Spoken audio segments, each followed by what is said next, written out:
The soft hum of the airplane engines filled the cabin as Flight 417 taxied down the runway. Sophia Grant stared out the window, her reflection faintly visible against the darkening sky. Her eyes were sharp, tired, and guarded, the eyes of a woman who had learned long ago that softness had a cost. At 36, she was the CEO of one of the fastest-growing tech firms in the country. Boardrooms feared her. Investors admired her. Employees obeyed her. But tonight, she was exhausted. Her assistant had begged her to take a later flight.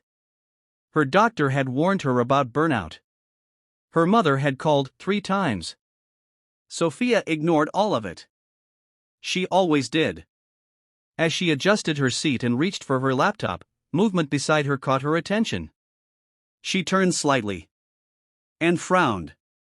The man sitting next to her didn't match the rest of business class. His jacket was clean but old. The seams were worn. His hands were rough, working hands. In his arms, a small girl slept curled against his chest, her cheek pressed to his heart. A threadbare pink blanket covered her tiny body. Sophia's jaw tightened. How did he end up here? She had paid extra for this seat, privacy, silence, comfort. The little girl shifted and coughed softly. Sophia sighed, irritation flickering across her face. "This is exactly why I hate flying," she muttered under her breath. Daniel Carter heard it. Every word. But he kept his eyes forward. Daniel had learned something years ago: when life breaks you once, pride becomes a luxury you can't afford.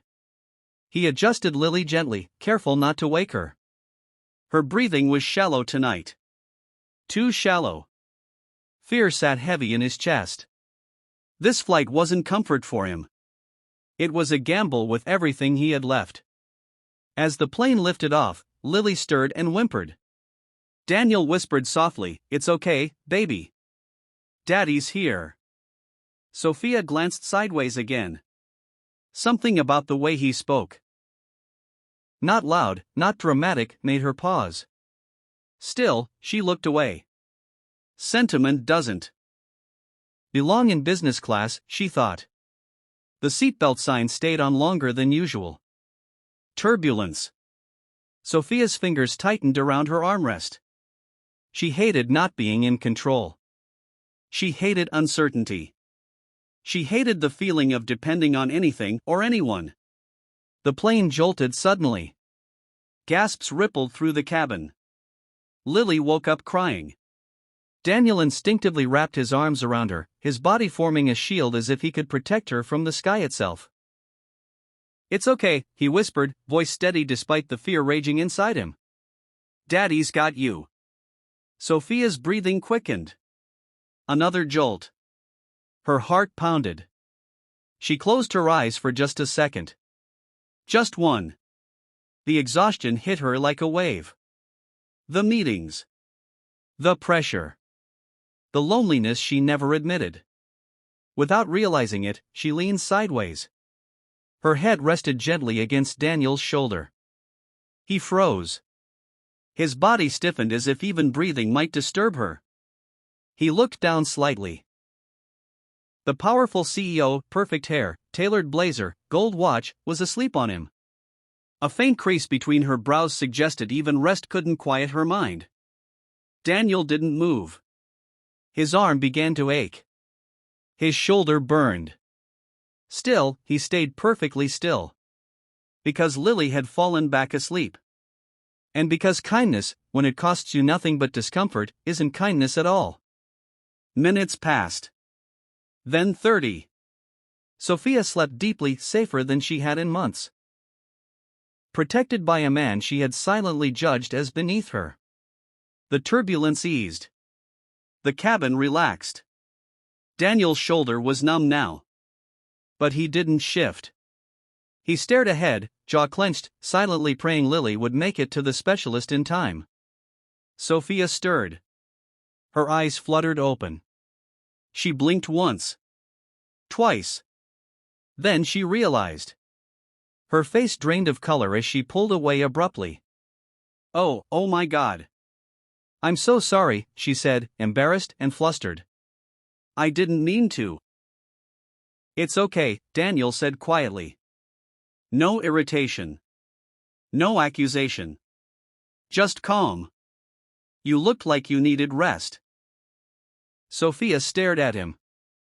No one had said that to her in years. She cleared her throat. I thank you. I shouldn't have assumed. Her words trailed off. The little girl coughed again. Sophia hesitated. Is she okay? Daniel swallowed. She's sick. Something in his voice, controlled but breaking, made Sophia listen. Really listen. For the first time. The truth he never spoke. Sophia Grant sat upright now, fully awake, but something inside her had shifted. She glanced at the little girl again. The child's skin looked pale under the cabin lights. Her lips were slightly blue at the edges, something Sophia noticed without understanding why. What do you mean, sick? Sophia asked gently. Daniel hesitated. He had learned that explaining Lily's condition always changed the way people looked at him, either with pity or discomfort. Both felt heavy. She was born with a heart condition, he said quietly. She needs surgery. Soon. Sophia felt a strange tightness in her chest. I'm flying her to a specialist, Daniel continued. It's our last option. Last option. Those words echoed. Sophia thought about her own life, backup plans, safety nets, lawyers, advisors. This man had none of that. Only hope. And her mother? Sophia asked before she could stop herself. Daniel's jaw tightened. She passed away, he said simply. 3 years ago. Silence fell between them. The plane hummed steadily, unaware of the weight that had just entered the cabin.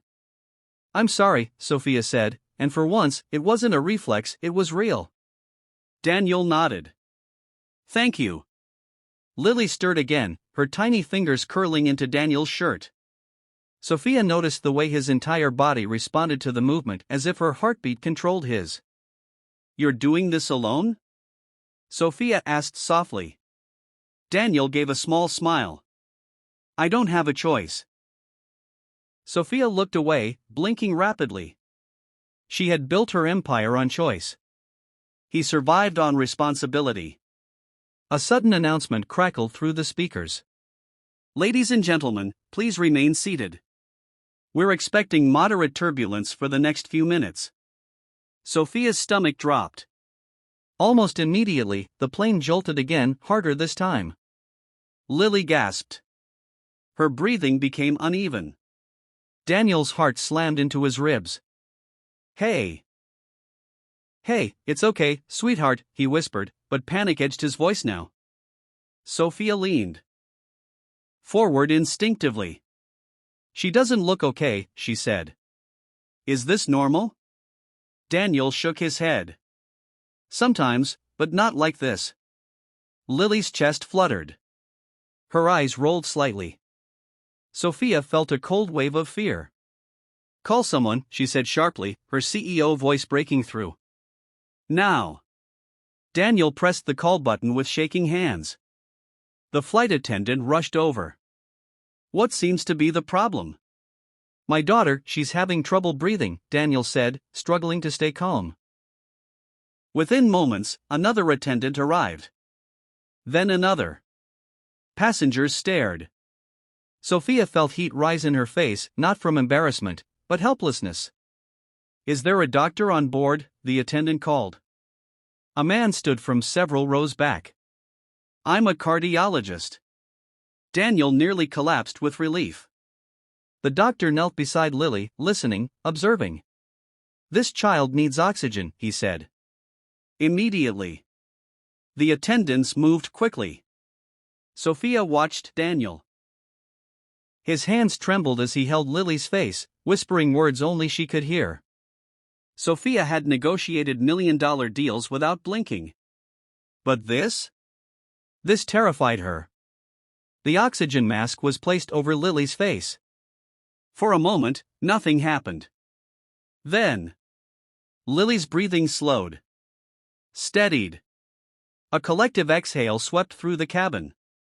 Daniel's shoulders sagged as tears slipped down his cheeks. Sophia didn't look away. She reached out, hesitated, then gently placed her hand on his arm. "She's okay," she whispered. Daniel nodded, voice breaking. "Thank you for caring." That word struck her. Caring. When had anyone last thanked her for that? The doctor stood. "She needs surgery soon," he said gravely. "You're doing the right thing." After they left, Sophia sat silently. Her mind raced. She thought of her childhood, being left alone in hospital rooms while her parents chased success. She thought of the boardrooms that taught her emotion was weakness. And then she looked at Daniel. Exhausted. Broke. Unyielding. A man who had nothing yet gave everything. "Daniel," she said suddenly. He looked surprised. "Yes?" "I don't believe people end up next to each other by accident." He studied her face. Neither did she. Not anymore.